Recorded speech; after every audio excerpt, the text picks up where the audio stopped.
सभी ने अच्छा पेपर लिखा, अच्छे मार्क मिले सबको, परंतु हमारी ये जो एग्जाम है, ये एग्जाम में पासिंग मार्क होते हैं 75%। 75% जिसको है तो समझना चाहिए कि उनका जीवन थोड़ा डिसिप्लिन्ड है। 75 से कम है तो हमको कुछ करना होगा, और 75 जिसको है उसने 90% का प्रयास करना चाहिए, है ना। तो इस एग्जाम में जो विशेषकर बताया है बात, वो ये है कि बस ठीक है कि जिसने डी टिक किया है, डी, तो उसने सी पे आने का प्रयास करना चाहिए। जिसमें सी टिक किया है उसने बी का प्रयास करना चाहिए। जिसने बी किया है, जिसका भी ऑप्शन बी है, जो भी क्वेश्चन का आंसर बी लिखा है, वो उसका ए करने का कोशिश करना चाहिए, है ना। तो अल्टीमेटली करना क्या है, हमको ए पे आना है। सारे प्रश्नों के उत्तर क्या होने चाहिए, ए होने चाहिए।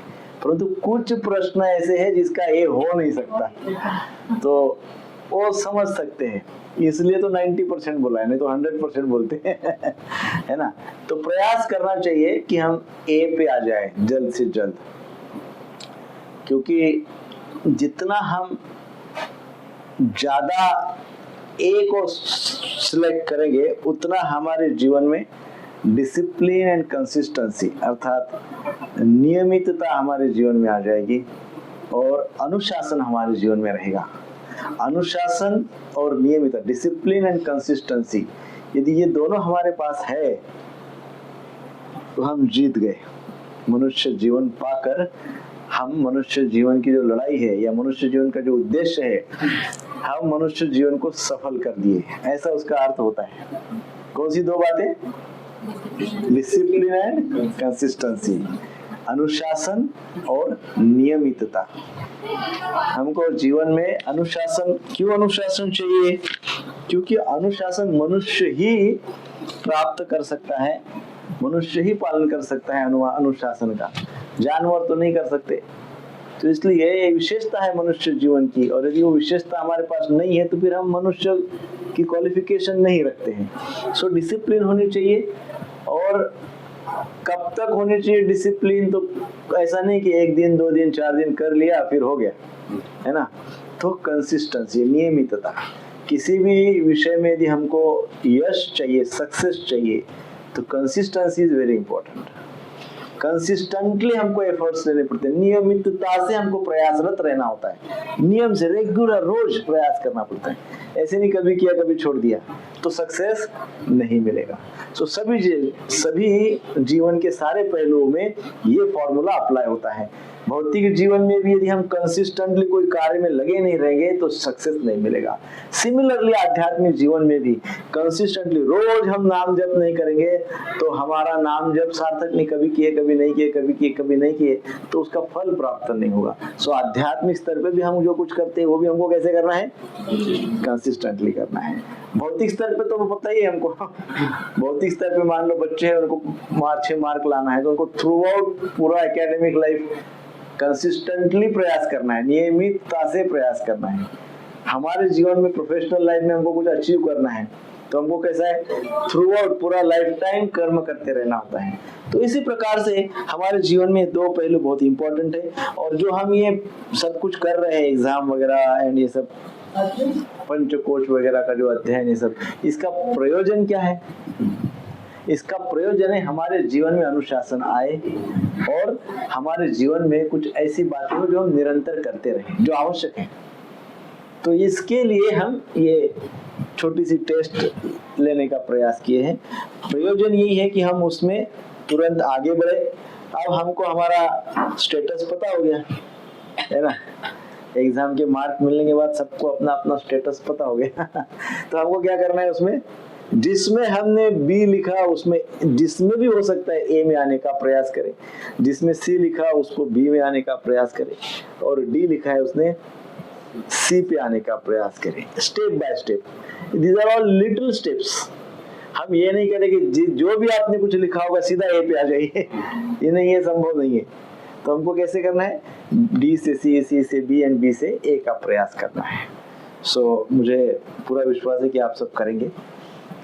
और हम अभी इसके बाद आज प्राणमय कोश को शुरुआत करते हैं, और हम अन्नमय और प्राणमय कोश दोनों ही कोश का अभ्यास करेंगे। केवल तीसरी कोश जो मनोमय कोश है उसका हम विचार तब तक नहीं करेंगे जब तक आप अन्नमय और प्राणमय कोश को अपने जीवन में नहीं उतारते हैं। जब आप कहेंगे, आप प्रश्न पूछेंगे इसके ऊपर, तब पता चलेगा कि आप कुछ कर रहे हैं। अन्नमय प्राणमय कोश पे आपका प्रैक्टिस चलता रहेगा। हमको कंफर्म हुआ कि आप प्रैक्टिस कर रहे हैं, तब जाके हम मनोमय कोश की चर्चा करेंगे। तब तक आगे के तीनों कोश की चर्चा नहीं करेंगे, क्योंकि आगे के तीनों कोश जो है हमको आध्यात्मिक जगत के स्तर पे ले जाती है। और ये जो है अन्नमय और प्राणमय कोश दरवाजा है, चौखट। प्राणमय कोश दोनों जगत में, आध्यात्मिक और भौतिक दोनों जगत का वो दरवाजा है। दरवाजा कैसे होता है, अभी दरवाजा है तो दरवाजा बाहर की दुनिया को भी देखता है, अंदर की दुनिया को भी देखता है ना। लेकिन उसका काम क्या है, फिल्टर करने का है। मतलब दरवाजा लगा हुआ है, कोई भी नहीं आ सकता है अंदर, है ना। सो वो फिल्टर का कार्य करता है। तो ये प्राणमय कोश उसी प्रकार से है, हम इसकी आज चर्चा करेंगे। तो प्राणमय कोश अर्थात हमने देखा था क्या, प्राणमय कोश की विशेषता क्या बताई थी। प्राणमय कोश अर्थात स्किल है ना, उनके अंदर एक विशेष स्किल होता है, एक प्रावीण्य होता है, एक्सपर्टाइज होती है, विशेष स्किल होता है उनके अंदर। हाँ, इसके अंदर जिसका प्राणमय कोश बैलेंस है उसके पास क्या होता है, एक विशेष स्किल होता है, स्पेशल स्किल होता है, एक्सपर्टाइज होती है, प्रावीण्य होता है उस व्यक्ति के पास। हमने 5 बच्चों का उदाहरण लिया था ना, 5 बच्चे शिवाजी महाराज को देखे तो कौन से कोश वाला कैसा देखा, अन्न में क्या देखा, प्राण में क्या देखा। तो प्राण में क्या देखा, स्किल देखा, क्योंकि उसके अंदर स्किल है, उसको स्किल चाहिए, स्किल को डेवलप करना है। तो हम स्किल की आज चर्चा करते हैं। तो एज यूजुअल हम एग्जाम्पल से शुरुआत करते हैं।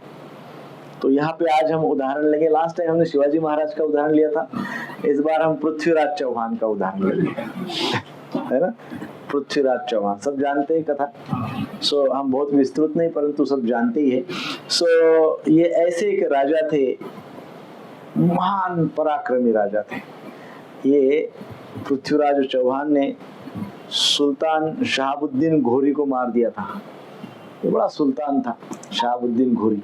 कैसे मारा था तो उसका वर्णन केवल हम उतना ही देखेंगे, क्योंकि इट इज रिलेटेड टू प्राणमय कोश, प्राणमय कोश से संबंधित है। ये इनके राज्य में एक कवि थे, आपको पता होगा। तो उनका नाम था चंद्रवरदाई। पृथ्वीराज चौहान के इसमें कवि थे चंद्रवरदाई। पृथ्वीराज चौहान की युद्ध करते करते मुगल सैनिकों ने घेर लिया था, उनको बांध दिया था, उनकी आंखें फोड़ दी थी, है ना।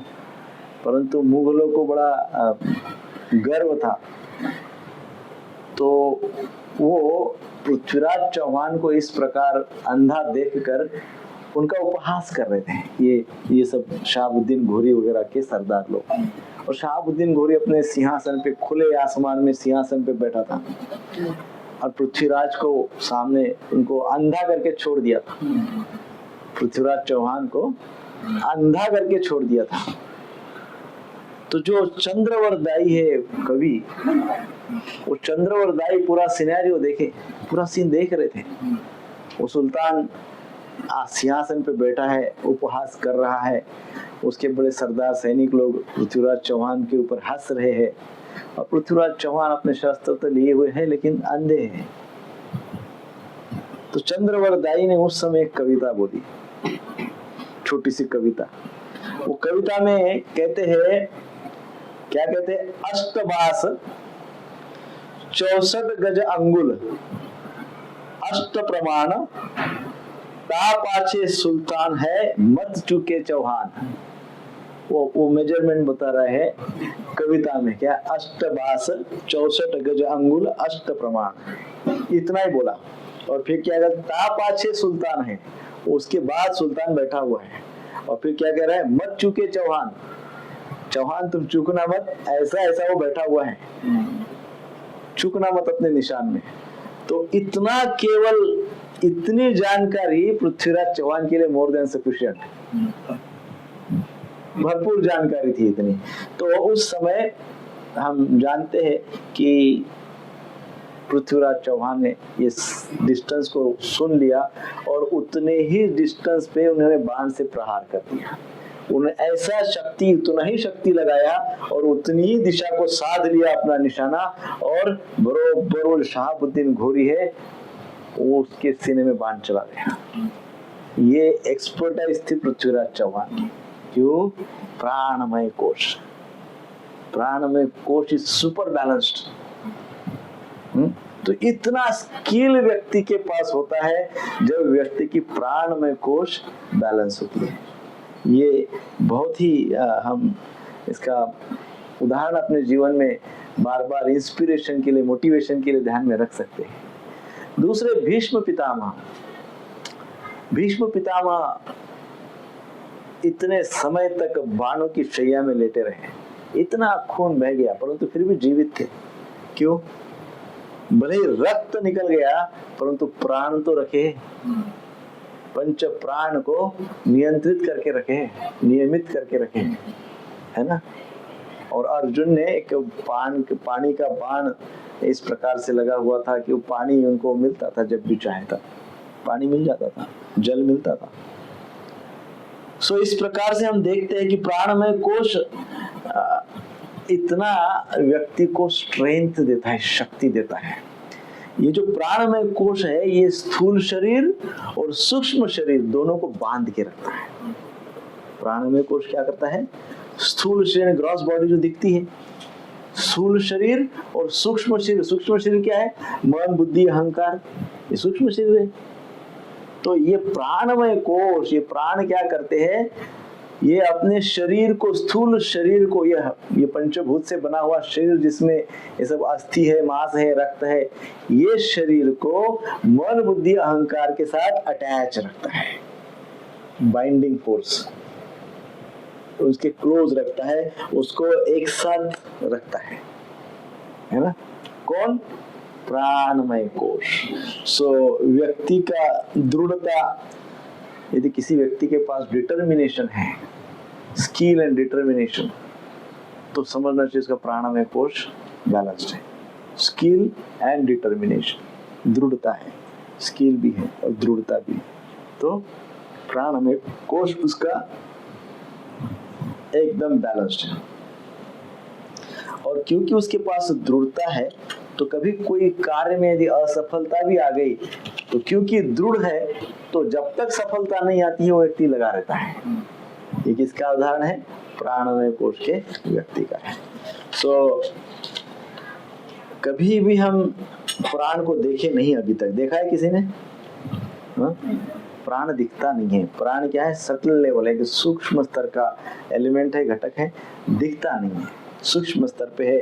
और ये हमारे जो मूवमेंट्स होती है, जो हलचल हम मूव हो पाते हैं, है ना, ये और एक्शन लेते हैं, कर्म करते हैं, कोई भी प्रकार की एक्शन लेते हैं, हम घूमते हैं यहाँ, विहार।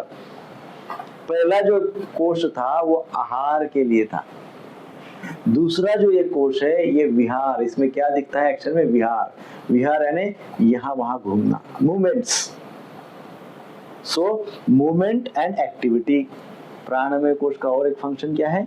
Movement and activity. मूवमेंट अर्थात विहार, एक्टिविटी में, विहार में एक्टिविटी भी आती है। सो इस प्रकार से हम ये प्राणमय कोश को समझ सकते हैं। जैसा कि कहा गया है, स्थूल शरीर और सूक्ष्म शरीर को दोनों को बांध के रखता है, जैसे कि दरवाजा जैसा उदाहरण दिया है। तो स्थूल शरीर से वो संसार के संपर्क में रहता है, स्थूल शरीर से व्यक्ति संसार के संपर्क में रहता है, और सूक्ष्म शरीर से व्यक्ति आंतरिक जगत के संपर्क में रहता है, स्थूल शरीर से बाह्य जगत के संपर्क में रहता है, और सूक्ष्म शरीर से आंतरिक जगत के संपर्क में रहता है। External world and inner world, internal world. So ये जो एक्सटर्नल वर्ल्ड है और इंटरनल वर्ल्ड है, इनके बीच में जो है वो है दरवाजा। वो क्या है? डोर है, दरवाजा है। ये दरवाजे से सभी को एंट्री नहीं मिलनी चाहिए। आप समझ रहे हैं ना? ये दरवाजे जैसे हमारे घर को दरवाजा होता है, सभी को एंट्री नहीं होती है, फिल्टर होता है वहां पे, है ना? Favourable is allowed, unfavourable is rejected. वैसे ही प्राणमय कोश देखता है सूक्ष्म शरीर के लिए, आंतरिक जगत के लिए क्या आवश्यक है, आंतरिक जगत के लिए अनुकूल क्या है। वो जो अनुकूलता है वो प्राणमय कोश क्या करता है? अंदर जाने देता है। अब प्राण अर्थात तो वायु अनुकूल है, वायु नहीं होगा तो सारा जगत संपन्न समाप्त हो जाएगा। तो इसलिए प्राणमय कोश देखता है कि आंतरिक जगत के लिए फेवरेबल क्या है, और खुलता है कहाँ पे? एक्सटर्नल वर्ल्ड में। कनेक्टेड है एक्सटर्नल वर्ल्ड, बाहरी जगत के भी संपर्क में है, आंतरिक जगत के भी संपर्क में है। तो ये जो सूर्य की शक्ति है वो प्राणमय कोश पे इफेक्टिव होती है। मूवमेंट ऑफ सन, सूर्य शक्ति। अब हम ये देखते हैं कि जीवनी शक्ति जो है, लाइफ फोर्स जिसको बोलते हैं, लाइफ फोर्स, जीवनी शक्ति, ये लाइफ फोर्स हमको इसको बैलेंस रखने के लिए या स्ट्रांग रखने के लिए हमारे पास कौन से सोर्सेस अवेलेबल हैं, इसके पूर्व में हमने चर्चा की थी। कौन से सोर्सेस अवेलेबल है? सबसे पहले भोजन है ना। फोर्स जो जीवनी शक्ति है वो बैलेंस यदि रखना है तो सात्विक पौष्टिक भोजन। कौन सा भोजन? पौष्टिक भोजन। तो उसकी चर्चा हमने अन्नमय कोश में कर ली। पौष्टिक भोजन आज हमारे पास है उपलब्ध कि नहीं है? प्राय हम सब मिक्सचर वाला, हाइब्रिड एंड केमिकली, सब केमिकल वाला ही खाते हैं प्राय। तो ये सब है, इसलिए आजकल अन्न में जो पौष्टिकता चाहिए वो नहीं मिल पाती। इसलिए जीवनी शक्ति जो है हमारी क्षीण होती जा रही है। लाइफ फोर्स जो है वो क्या है? दुर्बल होते जा रहा है। क्यों दुर्बल होते जा रहा है? क्योंकि अन्न में जो पौष्टिकता चाहिए वो अपसेट है, नहीं मिल रही है। अब क्या कर सकते हैं? नहीं मिल रही तो नहीं मिल रही, कर क्या सकते हैं? खेती तो नहीं कर सकते जाके, है ना? ऑर्गेनिक खेती कौन कर सकता है? नहीं कर सकते। तो ये एक डेफिशिएंसी हमारे अंदर आ जाती है। सो पहला सोर्स है अन्न। दूसरा सोर्स क्या है? जल, पानी। अब हम जो मुंबई वासी सब जो जल पीते हैं ये क्लोरीनेटेड वाटर है। सो ऐसी जल की ऊर्जा हमने मार दी है क्लोरीन का उसमें ये करके। आप देखिए कभी आप नॉर्थ में ऊपर गए होंगे, बद्री केदार वगैरह उस साइड में गए होंगे, तो वहां पे ऐसे ही झरने लगे हैं, झरने। और अभी हम गए थे पिछले साल केदारनाथ वगैरह, चल के रास्ते में प्यास लगती, उधर जो झरना सीधा जाके ऐसा पानी पीते थे। हम भी पिए पानी, कुछ भी प्रॉब्लम नहीं, एकदम प्योर वाटर। डायरेक्ट ऐसे पानी पीते झरने से, उधर कैन भर लेते, बोतल भर लेते, वही पानी पीते।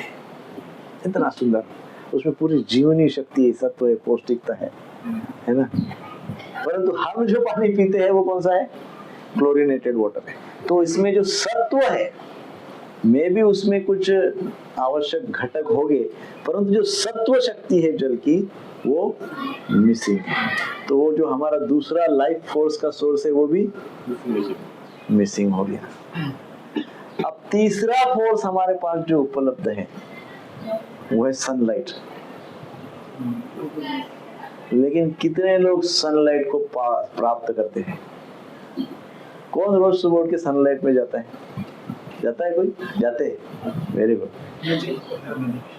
सनलाइट, कई लोग को तो पता ही नहीं सूरज उगता है कि नहीं, क्या है कि नहीं? सूरज उगता है क्या? अच्छा पता ही नहीं था। उगता सूरज देखते ही नहीं है। तो शहरी जीवन ऐसा है कि यहाँ सनलाइट भी पूरी तरह से नहीं मिलता है, रोज नहीं मिलता है। सो वो भी सोर्स हमारा अवेलेबल नहीं है पूरी तरह से हमको, जबकि सूर्य नारायण अपना काम रोज करते हैं, वो तो उगते हैं अपने समय पे, हम ले नहीं पाते उनकी कृपा। तो सूर्य का भी जो फोर्स है, जो सनलाइट है, सूर्य प्रकाश, वो भी हमारे जीवन में मिसिंग है ना। फिर क्या बचा? सब तो खत्म हो गया, एक बचा केवल वायु। जो वायु है, वायु भी पोल्यूटेड हो गया है, अब क्या करेंगे? तो इसलिए सुबह सुबह जल्दी उठ के वायु उस समय जब शुद्ध होता है, वायु प्राणायाम करना चाहिए, वायु को सफिशिएंट मात्रा में लेना चाहिए। सूर्य की शक्ति उस समय एक्टिव होती है, सनलाइट सूर्य में जाके सूर्य प्रकाश को प्राप्त करना चाहिए। अब ऐसा करते तब हमारा जीवन सत्व, जीवन शक्ति हमारे अंदर रहती है, उत्साह रहता है, हमारा मन ऑलवेज उत्साहित रहता है, हमारे शरीर में एक एनर्जी का संचार रहता है इररिस्पेक्टिव ऑफ एज। उसमें एज का एक एज फैक्टर कुछ है नहीं। अभी परसों कुछ दिन पहले आपने न्यूज देखा, एक न्यूज आया था, मैंने देखा, किसी ने भेजा था, कुछ 114 साल के व्यक्ति थे, सरदार जी। हाँ हाँ, 114 इयर्स, 114 वर्ष के, कितने ओलंपिक किए और क्या क्या किए, लेकिन डिसिप्लिन लाइफ। उसका सीक्रेट क्या है? डिसिप्लिन एंड कंसिस्टेंसी, यही सीक्रेट है ना। सो एज फैक्टर कोई बहुत ऐसा कोई फैक्टर नहीं होता है, यदि हम अपने ये सारे चीजों को बैलेंस रखते हैं। तो ये कहा जाता है, हमारे योग शास्त्र में बताया गया है कि प्राण वायु जो है वो बहुत आवश्यक है। एक बार व्यक्ति को अन्न नहीं मिला तो चलता है, परंतु प्राण मिलना आवश्यक है। भीष्म पितामह को अन्न मिल रहा था क्या? नहीं, परंतु प्राण वायु बैलेंस थे, इसलिए वो ये ऐसे भी कहते हैं योग शास्त्र में कि प्राण वायु अर्थात प्राण ऊर्जा, प्राणिक ऊर्जा हमको यदि बैलेंस रखना है तो उसको बैलेंस रखने के लिए सफिशिएंट पानी पीना चाहिए। पानी से प्राण प्रकट होते हैं, प्राण बैलेंस रहते हैं, जल से प्राण वायु बैलेंस रहते हैं। भीष्म पितामह का उदाहरण ही है ना, क्योंकि आप जल नहीं पिएंगे, आप भोजन नहीं करेंगे तो चलेगा, है ना। हरे कृष्णा कृष्णा कृष्णा हरे हरे, हरे राम राम राम हरे हरे, हरे कृष्णा कृष्णा कृष्णा हरे हरे, हरे राम राम राम हरे हरे, हरे कृष्णा कृष्णा कृष्णा हरे हरे, हरे राम राम राम हरे हरे, हरे कृष्णा कृष्णा हरे हरे, हरे राम राम राम हरे हरे, हरे कृष्णा कृष्णा हरे हरे, हरे राम राम राम हरे हरे, हरे कृष्णा कृष्णा हरे हरे, हरे राम राम राम हरे हरे, हरे कृष्णा कृष्णा हरे हरे, हरे राम राम राम हरे हरे, हरे कृष्णा कृष्णा हरे हरे, हरे राम राम राम हरे हरे। तो अन्न एक बार नहीं मिलेगा तो चलेगा, हम एक महीना 2 महीना भूखे रह सकते हैं, है ना, परंतु जल नहीं मिला समझो, 2 महीना बिना जल के रह सकते? नहीं रह सकते। बिना जल के 2 महीना नहीं रह सकते। क्यों नहीं रह सकते बिना जल के 2 महीना? अन्न, बिना अन्न के कोई कोई लोग प्रयास करके, नियंत्रण करके, कंट्रोल करके, तपस्या साधना करके 2-3 महीना जो भी है अन्न से दूर रह सकते, कर सकते हैं। अब पूर्व के समय में योगी तपस्वी होते थे, उनकी बात अलग है, उनकी हम चर्चा नहीं कर रहे, परंतु हमारे जैसे सर्वसाधारण व्यक्ति के लिए हम चर्चा करें तो सर्वसाधारण व्यक्ति का जो ये भाव है, वो यदि फास्टिंग करता है तो कितने दिन तक फास्टिंग कर सकता है? मैक्स टू मैक्स 21 दिन, 22 दिन, 15 दिन, 21 दिन, 1 महीना बहुत हो गया। परंतु उसको निर्जल करने के लिए कहा गया, जल ही नहीं पीना है, तो कर सकता है क्या? नहीं कर सकता। क्यों नहीं कर सकता? जल से फास्टिंग क्यों नहीं कर सकता? हमारी बॉडी जो 75% पानी से बनी है। 75% पानी से बनी है, एक कारण। और पानी सफिशिएंट हो तो करने से, पानी सफिशिएंट चाहिए गर्मी हीट को बैलेंस करने के लिए। और प्राणवायु की उच्चतम शक्ति जल में। हाँ, तो प्राणवायु जो बैलेंस होता है, प्राणवायु को यदि हम उसको बैलेंस रखना चाहते हैं, सो प्राणवायु इज डायरेक्टली कनेक्टेड विथ जल। जल यदि नहीं है, धीरे धीरे धीरे प्राण क्षीण होते जाएगा, प्राणवायु। और प्राणवायु इतना क्षीण हो जाएगा कि वो आवश्यक मात्रा में शरीर को नहीं मिलेगा। और प्राण यदि आवश्यक मात्रा में शरीर को नहीं मिला तो व्यक्ति की मृत्यु हो सकती है। सो इसलिए निर्जल व्रत नहीं करना चाहिए, ज्यादा से ज्यादा 1 दिन करिए, बहुत हो गया। यदि हो सकता है तो आप उपवास कर सकते हैं, अन्न आप त्याग सकते हैं कुछ समय के लिए, परंतु जल को आप एक मर्यादा तक ही त्याग सकते हैं। उसका परिणाम कहाँ पे होता है? उसका परिणाम वायु पे, पंच प्राण पे होता है। और इसलिए जल को सफिशिएंट मात्रा में लेना चाहिए। परंतु ये जो वायु का जो मूवमेंट का जो भाव होता है, वायु अर्थात क्या? Transportation, movement. हमने अभी कहा ना, वो विहार। सो ये विहार करने की जो वायु की शक्ति होती है वो उसको सूर्य से मिलती है। बैलेंस जल से होता है और शक्ति मिलती है सूर्य से, सूर्य की मूवमेंट से।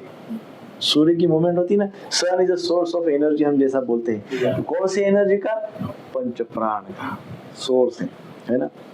सो सूर्य की जो मूवमेंट है, सूर्य सुबह उगते हैं, फिर उगता सूर्य माथे पे रहते हैं, फिर मध्याह्न पे आते हैं, फिर ढलता सूर्य होता है। तो हमारे योग शास्त्र बहुत ही माइन्यूट स्टडी करते हैं। तो जैसे सूर्य की मूवमेंट होती है उसी प्रकार से हमारे पंच प्राण होते हैं, इफेक्ट उनके ऊपर होता है। जैसे सूर्य सुबह सुबह तो आप देखिए पंच प्राण, दोनों नाड़ियां, ईड़ा पिंगला, दोनों नाड़ी में एक विशेष प्रकार से प्राण वायु का आवागमन अच्छे से हो रहा है। ब्रीदिंग बहुत अच्छा होता है, ब्रीदिंग उस समय बहुत अच्छा होता है। इसलिए हमारे शास्त्र क्या कहते हैं? सुबह जल्दी उठो और प्राणायाम करो। क्यों? क्योंकि उस समय सुबह राइजिंग सन, उगता सूर्य जो है, उनकी जो एनर्जी है प्राण को मिलती है, और उस समय प्रचुर मात्रा में प्राणवायु होता है, मिलता है आपको।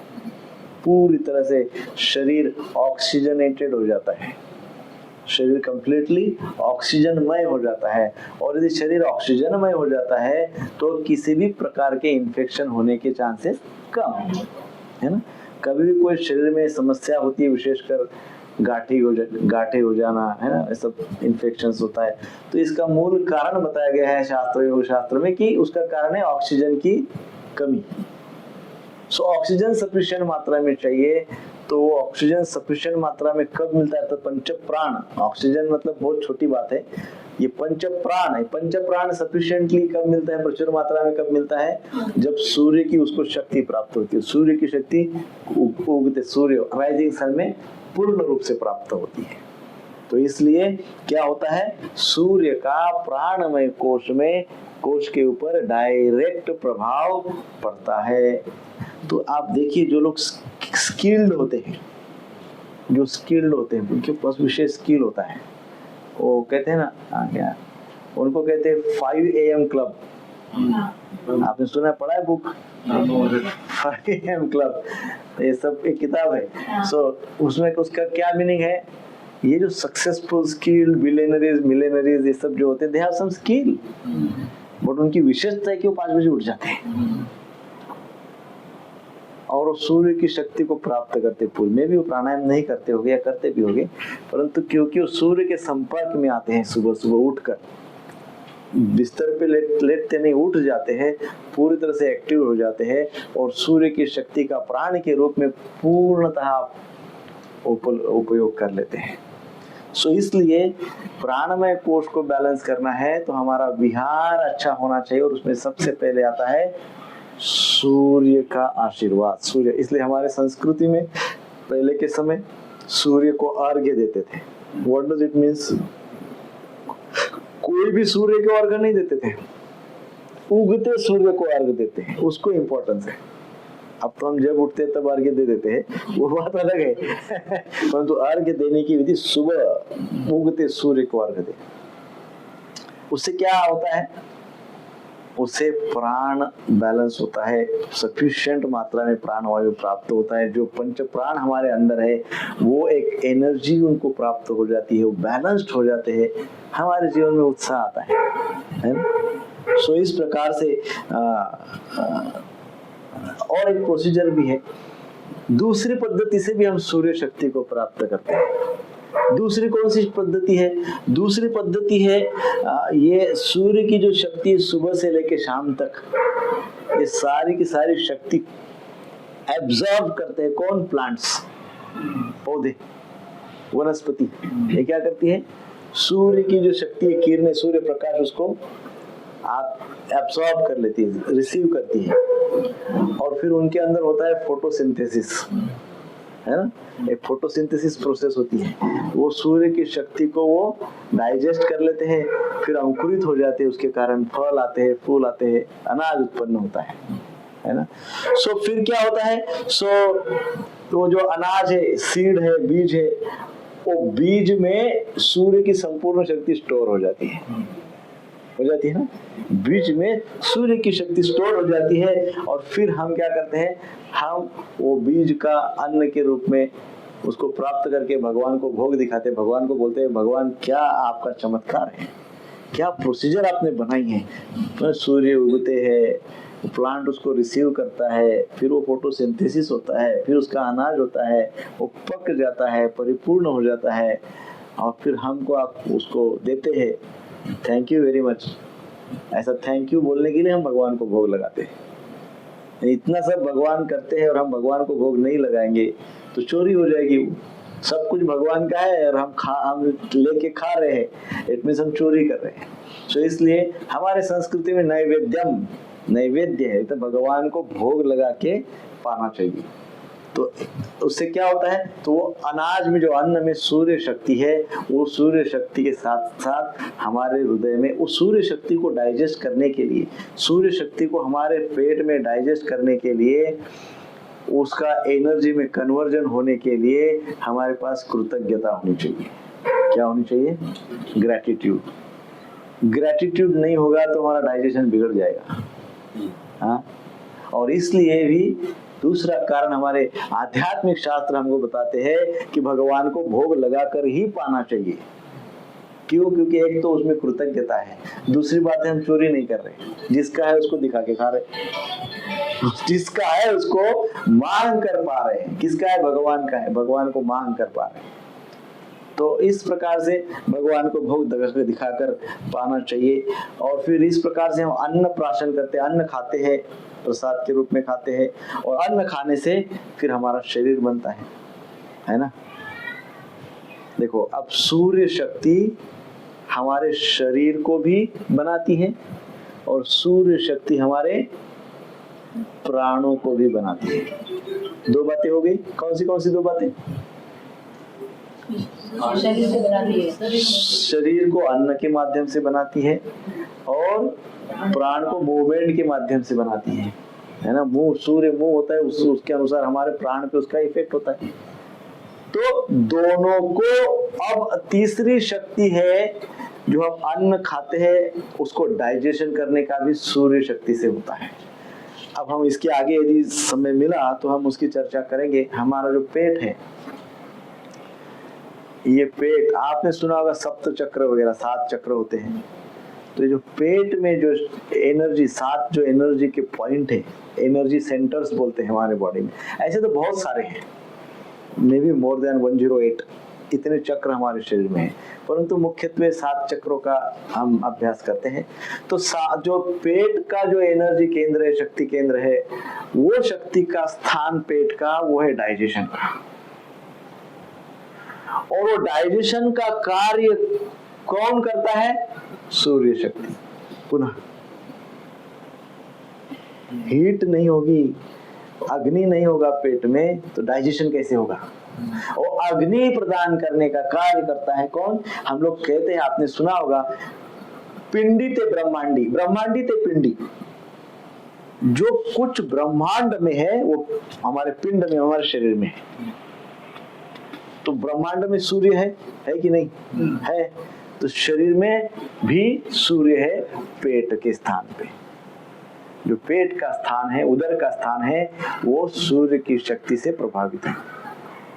तो इनडाइजेशन है, या किसी प्रकार से भूख नहीं लग रही है, या किसी प्रकार से नोशिया है, कुछ भी इस प्रकार से, इसका अर्थ क्या है? सूर्य शक्ति नहीं मिल रही है। हीट एनर्जी, उष्मा शक्ति वीक हो रही है। तो इसलिए क्या करना चाहिए? सूर्य शक्ति को प्राप्त करना चाहिए। और इसलिए हमारे शास्त्रों में त्रिकाल संध्या बताई है। त्रिकाल संध्या में गायत्री का जप बताया है। सुबह उठते से गायत्री, गायत्री अर्थात किसकी स्तुति है? गायत्री में, गायत्री में किसकी स्तुति है? गायत्री मंत्र में किसकी स्तुति है? सूर्य देव की स्तुति है ना। गायत्री मंत्र में संपूर्ण सूर्य देव की स्तुति है। तो सुबह उठकर संध्या वंदन में गायत्री का जप करने के लिए कहा गया है। दोपहर में 12 बजे जब सूर्य माध्याह्न पे होते हैं सूर्य देव, तब गायत्री का जप करने के लिए कहा गया है। जब सूर्य अस्त होता है शाम को, तब भी गायत्री का जप करने के लिए कहा गया है। अर्थात क्या है? सूर्य देव, हे सूर्य भगवान हमारा रक्षण करे। इस प्रकार से हमने देखा है कि हमारे लिए सूर्य शक्ति बहुत आवश्यक है, जो हमारे प्राणमय कोश के ऊपर प्रभाव डालती है ना।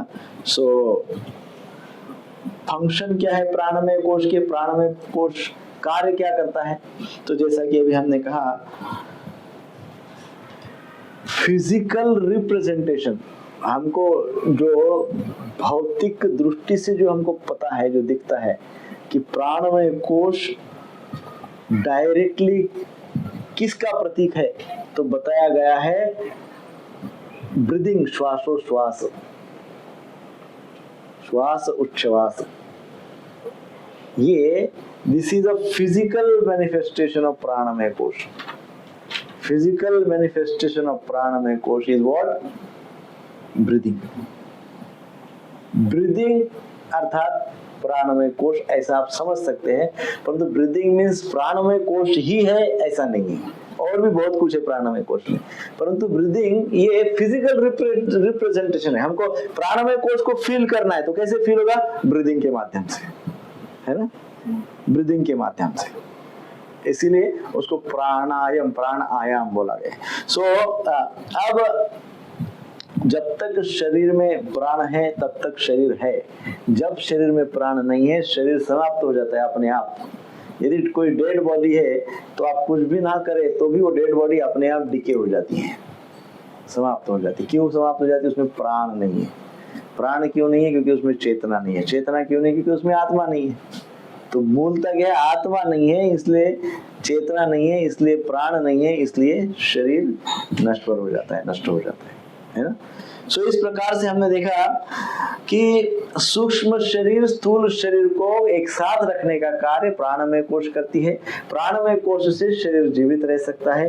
प्राणमय कोश जो है वो सूर्य शक्ति से बैलेंस होता है। सूर्य शक्ति के कारण हमको जो अन्न प्राप्त होता है, अन्न भी सूर्य शक्ति से बनता है और डाइजेशन भी सूर्य शक्ति से होता है और प्राण भी सूर्य शक्ति से मिलता है। इसलिए बिल्डिंग, शरीर को बिल्डअप करना, शरीर को मूव करना, दोनों बातें सूर्य की है और ये दोनों कार्य में प्राणमय कोश अतिशय उपयुक्त है। बड़ा फंक्शन प्राणमय कोश का है। सो जो प्राणमय कोश के जो प्रमुख बातें हैं जो हमने अभी तक चर्चा किए हैं वो एक बार आप रिवाइज कराइए, फिर हम आगे बढ़ेंगे। नहीं तो ये क्या हो जाता है, इसको हम केवल थ्योरी है ऐसा थ्योरी समझ के सुन लेते हैं बट बाद में कुछ भी पता नहीं चलता है। इसलिए हमने सोचा कि प्राणमय कोश के पश्चात हम आगे नहीं पढ़ेंगे, इसको आप एक एक बातों को अप्लाई करें। तो अभी तक प्राणमय कोश के विषय में आपको क्या समझ में आया है, कौन सी बातें समझ में आई? स्थूल शरीर और सूक्ष्म शरीर को बांधता है। स्थूल शरीर और सूक्ष्म शरीर को बांधा हुआ रखता है, क्योंकि देखो प्राणमय है, प्राण है तो शरीर है, अर्थात प्राण के कारण शरीर भी हमारा जीवित है। अब सूक्ष्म शरीर क्या, मन बुद्धि अहंकार। प्राण का डायरेक्ट कनेक्शन मन से है। जब मन बहुत आवेग में, एंजाइटी में आ जाता है तो कहते हैं कि डीप ब्रीदिंग करो। डीप ब्रीदिंग करने से मन क्या हो जाता है, धीरे धीरे शांत हो जाता है ना। सो इसलिए दोनों को ये बांधता है। और भौतिक और आध्यात्मिक भौतिक और आध्यात्मिकता दोनों दहलीज पे है ये, है ना। भौतिकता और आध्यात्मिक का दरवाजा है, इंटरनल एंड एक्सटर्नल वर्ल्ड के बीच में है ये प्राणमय कोश, है ना। वो बाहरी जगत के सारी क्या, हाँ, skill is very important and determination. Life source को बैलेंस करने के लिए, हाँ, लाइफ फोर्स को भी, यस, वायु, सूर्य शक्ति, ये लाइफ जीवनी शक्ति को बैलेंस रखती है। यस, प्राणमय कोश में सूर्य साधना अत्यंत आवश्यक। प्राणमय कोश सूर्य साधना से बैलेंस रहता है। Consistency and discipline. Yes, consistency and discipline, that is the secret of success, है ना। कोई एक भी नहीं है तो गड़बड़ है, फिर दोनों चाहिए। बहुत डिसिप्लिन है लेकिन कंसिस्टेंसी नहीं, कभी 14वीं का चांद, कभी कभी तो बहुत डिसिप्लिन और कभी कभी तो एकदम अस्ता व्यस्त, तो वो क्या है, वो सक्सेस नहीं मिलेगा, है ना। पानी से प्राणवायु बैलेंस होता है। हाँ, पानी से प्राणवायु बैलेंस होता है। Physical representation of प्राणवायु। Yes, breathing is a physical representation of pranamaya kosh. It allows what is good for internal good. हाँ, Allow what is allow only जो गुड है, जो फेवरेबल है उसी को वो अलाउ करता है। और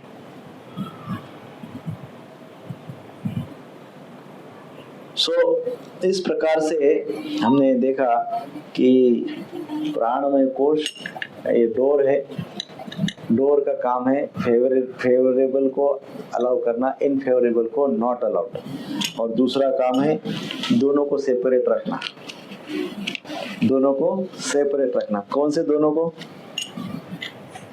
एक्सटर्नल एंड इंटरनल, आध्यात्मिक एंड मटेरियल। भौतिक जगत को और आध्यात्मिक जगत को सेपरेट रखना। दरवाजा सेपरेट रखता है ना, मान लो दरवाजा खोल दिया तो बाहर का और अंदर का जगह एक कोई डिफरेंस ही नहीं दिखेगा हमको, परंतु ये बोलता है प्राणमय कोश कि भाई देयर इज अ डिफरेंस। भौतिक जगत और आध्यात्मिक जगत में भेद है, भौतिक जगत आध्यात्मिक जगत से भिन्न है। आत्मा अलग है, शरीर अलग है। आत्मा आध्यात्मिक जगत से आता है, शरीर भौतिक जगत से आता है। शरीर और आत्मा सेम नहीं है। आत्मा कुछ दूसरे मटेरियल से बना है, शरीर कुछ दूसरे मटेरियल से बना है। शरीर पंच महाभूतों से बना हुआ है, आत्मा चिन्मय भगवान का अंश है। सो इसलिए तो आत्मा का कोई ट्रीटमेंट नहीं है, शरीर का ट्रीटमेंट है, क्योंकि शरीर तो मटेरियल से बना हुआ है ना। सो इस प्रकार से ये प्राणमय कोश क्या करता है, ये एक बात का गारंटी लेता है, एक बात की, ये एक प्रकार की सेवा करता है। कौन सी सेवा करता है? वो ये देखता है कि ओनली प्योर वाइब्रेशंस को ही अलाउ करता है अंदर जाने के लिए, है ना। प्राणमय कोश पे व्यक्ति जब आता है, स्किल्ड हो जाता है, तो तब वो एक आध्यात्मिक स्तर पे आना शुरू करता है।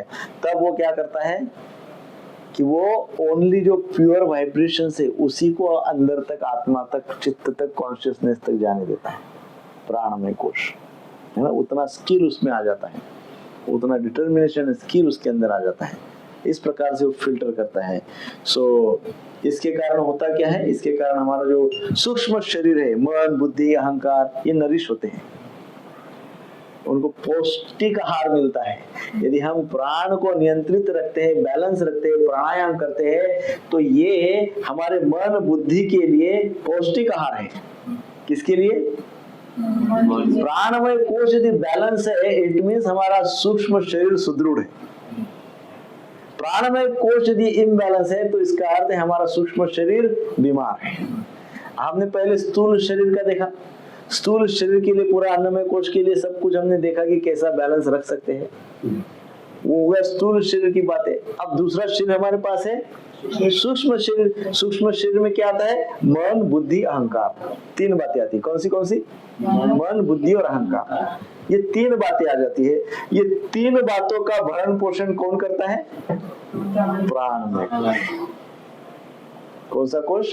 प्राणमय कोश। सूक्ष्म शरीर को सुदृढ़ रखता है प्राणमय कोश।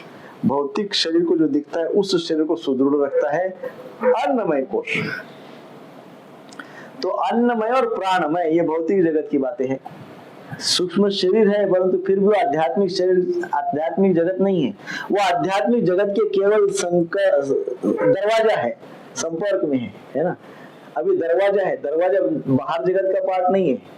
केवल क्या है? बाहरी जगत को देख सकता है, देख रहा है ना। दरवाजा क्या करता है? बाहरी संसार को केवल देखता है। वैसे ही सूक्ष्म शरीर हमारे अंदर है, मन, बुद्धि, अहंकार है। ये मन, बुद्धि, अहंकार आध्यात्मिक शरीर नहीं है, लेकिन वो आध्यात्मिक शरीर को देख सकता है, देख रहा है बस। आध्यात्मिक जगत को ये क्या करता है? केवल देख सकता है, आध्यात्मिक के संपर्क में है। तो अन्नमय कोश को हम बैलेंस करते हैं, प्राणमय कोश को हम बैलेंस करते हैं, अर्थात भौतिक शरीर को हम बैलेंस रखते हैं, सुदृढ़ रखते हैं, और सूक्ष्म शरीर को, मन, बुद्धि, अहंकार को हम सूक्ष्म रखते हैं, सॉरी, सुदृढ़ रखते हैं। अब तीसरा शरीर भी हमारे पास है। कौन सा है तीसरा शरीर? आध्यात्मिक शरीर। एक है भौतिक शरीर, एक है सूक्ष्म शरीर, और तीसरा है आध्यात्मिक शरीर।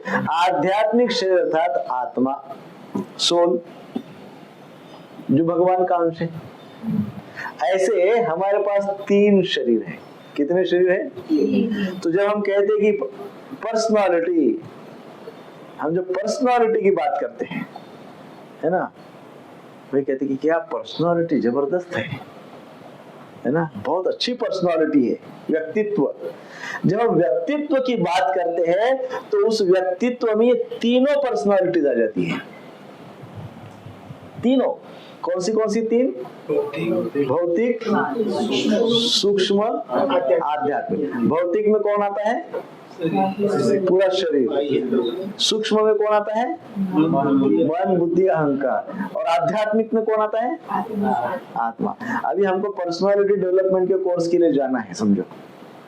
तो क्या कोर्स करेंगे आप पर्सनालिटी डेवलपमेंट का? कौन सा कोर्स करेंगे?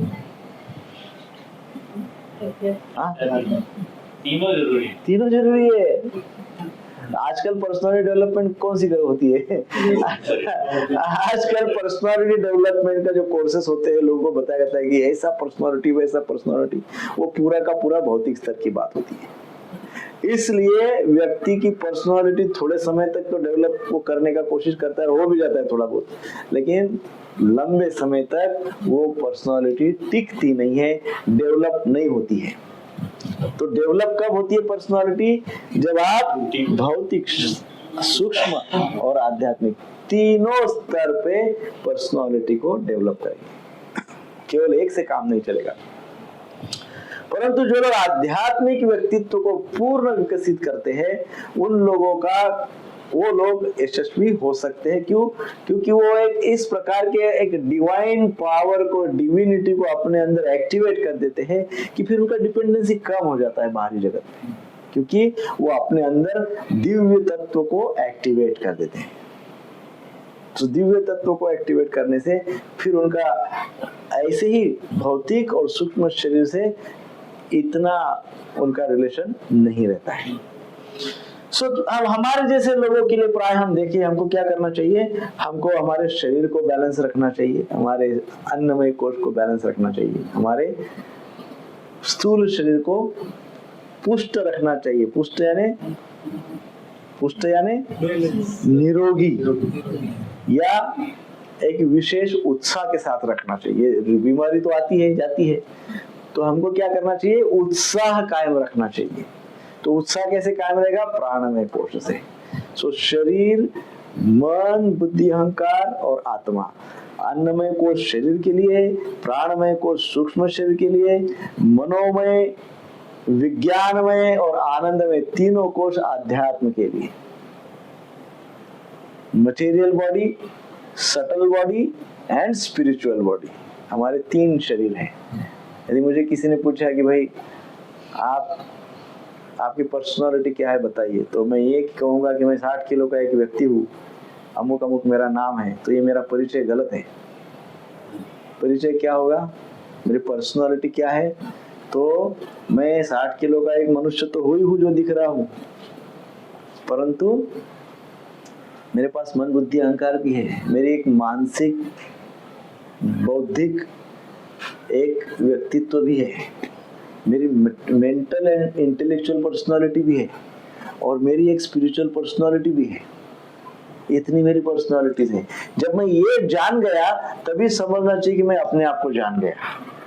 यदि मैंने अपने मन, बुद्धि, अहंकार का स्वाध्याय करके अध्ययन कर लिया और जान लिया कि मेरा मन कैसा है, मेरी बुद्धि का स्तर क्या है, मैं अहंकारी हूँ कि मुझे मेरे अंदर कृतज्ञता है। अहंकार भी दो प्रकार के होते हैं, जिसमें मैं का भाव है वो अहंकार है ना, मैं और मेरा, मैं और मेरा, ये अहंकार की बात है। तो ये मिथ्या अहंकार कहा गया है। इसको क्या कहा गया है? False ego. ये फॉल्स ईगो है, क्योंकि वास्तव में कुछ भी मेरा नहीं है, सब तो कहाँ जाएगा पता नहीं है। सो वो फॉल्स ईगो, ट्रू ईगो भी है। ये फॉल्स ईगो है, ट्रू ईगो भी, सत्य अहंकार भी है, अच्छा अहंकार भी है, जो अच्छा है बोला गया। वो अच्छा अहंकार कौन सा है? मैं भगवान का, उसमें भी मैं है और इसमें भी मैं है। वो जो दूसरा मैं है, मैं भगवान का अंश हूँ। भगवान भगवत गीता में आगे बोलेंगे, ममे अंशो जीव लोके जीव भूत सनातन। भगवान बोलेंगे कि सारे जीवात्मा मेरे अंश है, लेकिन हम तो बोलते नहीं नहीं, मैं तो स्वामी हूँ, अंश में कुछ नहीं, मैं ही भगवान हूँ। मैं थोड़ा सा मेडिटेशन अमुक धमुक कर लेता हूँ, मैं खुद ही भगवान हो जाता हूँ। भगवान बोल रहे भाई तू मेरा अंश है, मैं बोलता हूँ नहीं नहीं, मैं भगवान ही हूँ। तो ये अहंकार हो गया, ये फॉल्स ईगो है, ये मिथ्या अहंकार है, झूठा अहंकार है। और सच्चा अहंकार कौन सा है? मैं भगवान का अंश हूँ, ये सच्चा, उसमें भी मैं है तो अहंकार, परंतु वो अहंकार कौन सा है? सच्चा अहंकार है, true ego and false ego. So हमारी जो सूक्ष्म पर्सनालिटी है उसमें मन, बुद्धि और अहंकार आता है ना। सो तीन पर्सनालिटी की हमने चर्चा की है ना। सो अब हम देखते हैं कि जो प्राणमय कोश है, ये प्राणमय कोश को प्राणों से अर्थात पंच प्राण से बैलेंस रहता है। पंच प्राण सूर्य तत्व से और जल तत्व से बैलेंस रहते हैं। तो ये जो पंच प्राण है, प्राणमय कोश है, ये this is the basis of all systems in our body. जितने भी हमारे सिस्टम शरीर के अंदर, विशेषकर नाड़ी, क्या कहते हैं, वेन्स, नाड़ी जो कहते हैं, ये नाड़ी शास्त्र जो है संपूर्ण एक शास्त्र है। तो ये हमारे शरीर में जितनी भी नाड़ियां है और इन सारे नाड़ियों में जितना भी ट्रांसपोर्टेशन होता है, नाड़ियों में क्या होता है? ट्रांसपोर्ट ही होता है ना, ब्लड हम उसको बोलते हैं सर्कुलेशन, बट इसको दूसरी भाषा में ट्रांसपोर्टेशन, वहन कहते हैं, वहन। तो वहन कौन करता है? पंच प्राण। सारे नाड़ियों में केवल रक्त का ही वहन नहीं होता है, एनर्जी का भी वहन होता है, फ्लो ऑफ एनर्जी। सो वो कौन करता है? ये भी प्राणमय कोश करता है। 72,000 नाड़ियां ऐसा कहता है योग शास्त्र।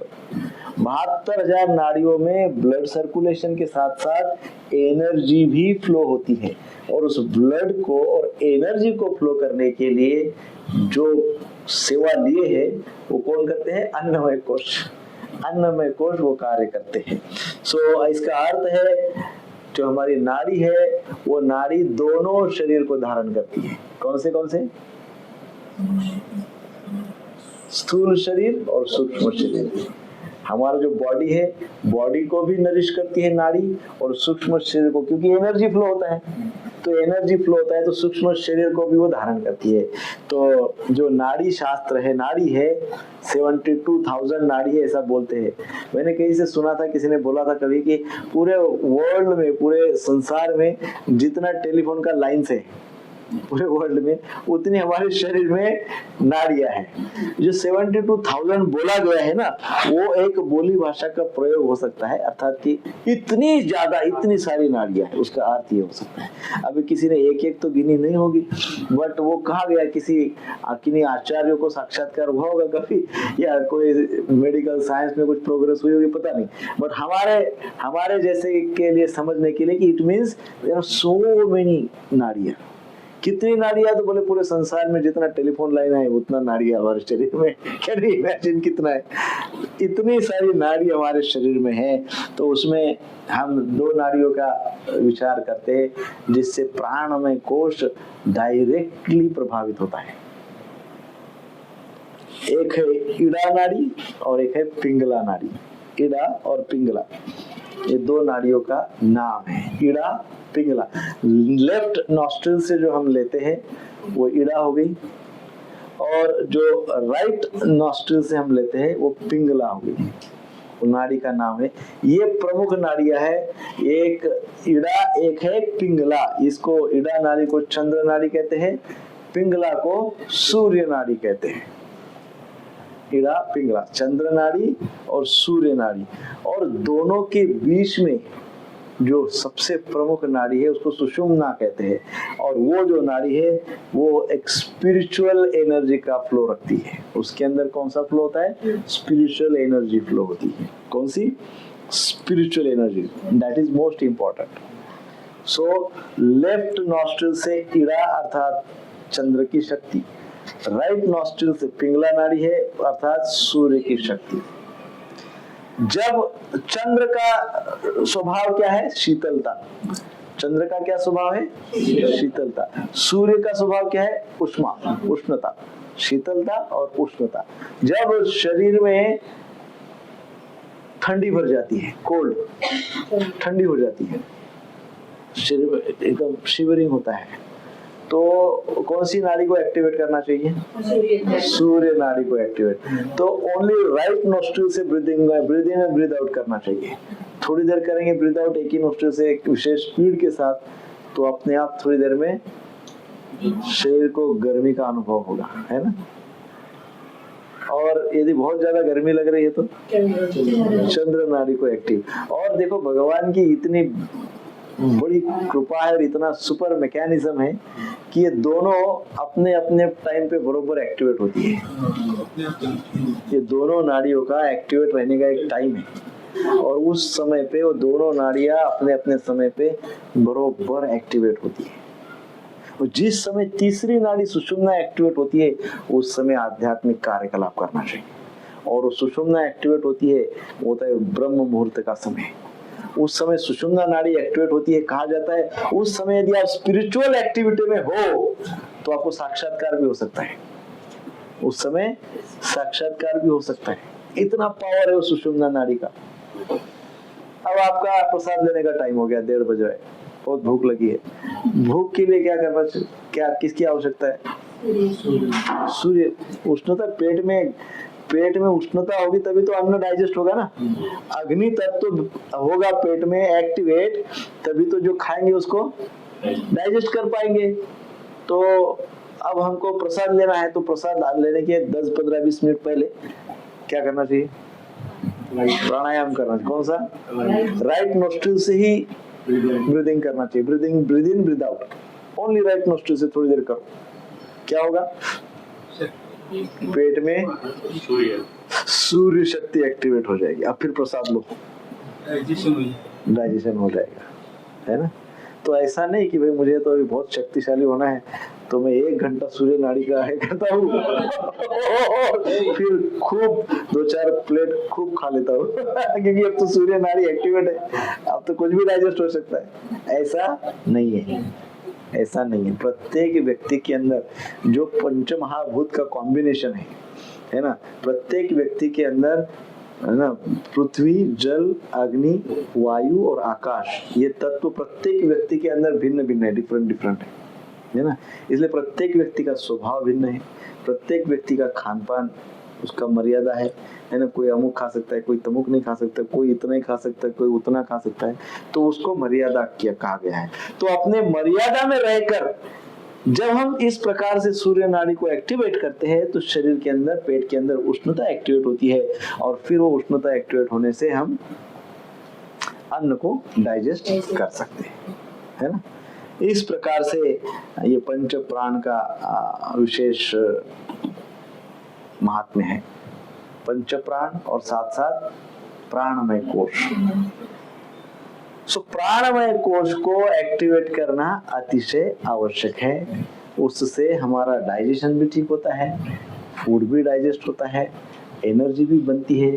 सूक्ष्म और स्थूल शरीर दोनों को हम बैलेंस में रख सकते हैं। सूक्ष्म शरीर को हम जान सकते हैं कि मेरा मन क्या है, बुद्धि क्या है, अहंकार क्या है ना। इन सब बातों को हम समझ सकते हैं और इसलिए हमने पंच प्राण या ये प्राणमय कोश का थोड़ा अध्ययन करना चाहिए। पूर्व में मैंने कुछ बातें बताई थी, अभी आज मैं उसको रिपीट नहीं करूंगा। मैंने वो बताया था कि कौन सा प्राण वायु कहाँ तक एक्टिवेट है ना। हमने पंच प्राण का प्राण वायु, अपान वायु, व्यान वायु, समान वायु और उदान वायु। आपने यज्ञ में कभी पार्टिसिपेट किया है क्या? यज्ञ कभी किया है? अभी हम अपने ग्रुप के लिए एक दिन एक नरसिम्हा यज्ञ करेंगे। जब भी करेंगे कभी, एक अपने जो ग्रुप जो रेगुलर आ रहे हैं उन भक्तों के लिए हम एक नरसिम्हा यज्ञ करेंगे, कोई एक स्थान फिक्स करके किसी के घर पे। एंड फिर उसमें हम यज्ञ का डिटेल हम एक्सप्लेनेशन करेंगे। यज्ञ क्या है, यज्ञ को आमंत्रित क्यों करते हैं, यज्ञ से क्या होता है। तो जब हम यज्ञ करते हैं तो उसमें आहुति दी जाती है। आपने सुना होगा, ओम प्राणाय स्वाहा, ओम अपानाय स्वाहा, ओम समानाय स्वाहा, ओम उदानाय स्वाहा, ओम व्यानाय स्वाहा। ऐसा हम आहुति देते हैं। तो ये आहुति देते हैं अर्थात क्या, इन प्राण वायु को हम संतुष्ट करना चाहते हैं। प्राण वायु को संतुष्ट करना चाहते हैं अर्थात सूर्य देव को संतुष्ट करना चाहते हैं।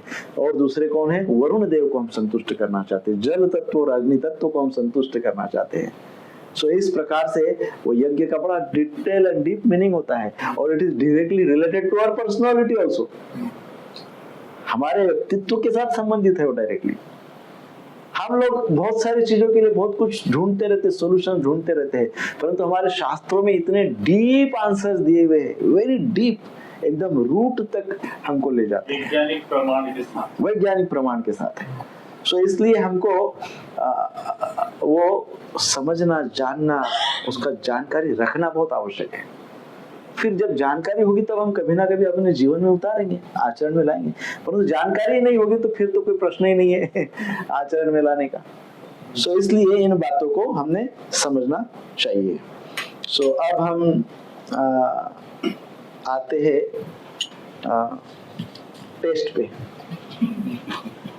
है ना। इसका भी एग्जाम होगा, सेम टाइप का exam, there is no difference, केवल क्वेश्चन भिन्न भिन्न है। ऐसे ही ये इसमें एक पूरा पेज लगेगा क्योंकि इसमें 8 प्रश्न हैं। कितने प्रश्न हैं? 8 प्रश्न हैं। 5 कॉलम करना है। पहला कॉलम 2 इंच का, बाकी के कॉलम 1-1 इंच के। पहले कॉलम में प्रश्न होगा। अब ये जो प्रश्न है they are all physiological indicators. Physiological मतलब it is directly related to mind, मन, बुद्धि एंड सटल पर्सनालिटी, प्राण, इन सब बातों से कनेक्टेड है। तो पहला प्रश्न है, लिखिए, अभी इंग्लिश में है, सब लोग इंग्लिश समझते हैं ना, थोड़ा एकदम इजी इंग्लिश है, नॉट वेरी डिफिकल्ट।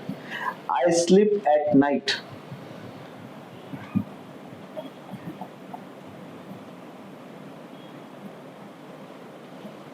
ए में लिखिए 9 PM to 10 PM, बी में लिखिए 10 PM to 11 PM, सी में लिखिए 11 PM to 12 PM, और डी में लिखिए आफ्टर 12 PM। इसका अर्थ है कि मैं रात को सोता हूँ या सोती हूँ कितने बजे? 9 से 10 के बीच में, 10 से 11 के बीच में, 11 से 12 के बीच में, और चौथा है 12 बजे के बाद रात को। पहला प्रश्न। दूसरा प्रश्न, I wake up in the morning between, A में लिखिए 4 AM to 6 AM, 6 to 7 AM, 7 AM to 8 AM, and D में आएगा बियॉन्ड 8 AM, 8 बजे के बाद। तीसरा प्रश्न है, लिख रहे हैं? तीसरा प्रश्न है, आई गो फॉर वॉक। अब आई गो फॉर वॉक ब्रैकेट में लिखे मिनिमम 20 मिनट्स, मिनिमम 20 मिनट्स। ए में लिखिए डेली, ए में डेली, बी में वीकली, सी में मंथली, और डी में डोंट गो।